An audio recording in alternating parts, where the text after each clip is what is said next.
السلام عليكم ورحمة الله وبركاته. قناة يوميات أم حبيبة أسوان. اللي مشتركش معايا فضلا وليس أمرا يشترك في قناتي ويتفرج على فيديوهاتي ويقول لي رأيه إيه إن شاء الله حبايبي وأصحابي.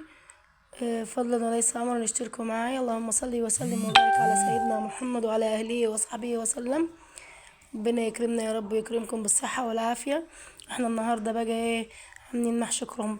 محشي الكرنب والفلفل ده في الفيديو الكبير في تريكات كده انا عاملاها في الصلصة انها هي تطلع حمرا، تطلع طعمها حلو. وانا بعمل المحشي ده من غير خضرة. اتفرجي عليه في الفيديو الكبير وقولي لي رأيك ايه. اللهم صل وسلم وبارك على سيدنا محمد وعلى اهله وصحبه وسلم. بسم الله ما شاء الله ولا حول ولا قوة الا بالله العلي العظيم.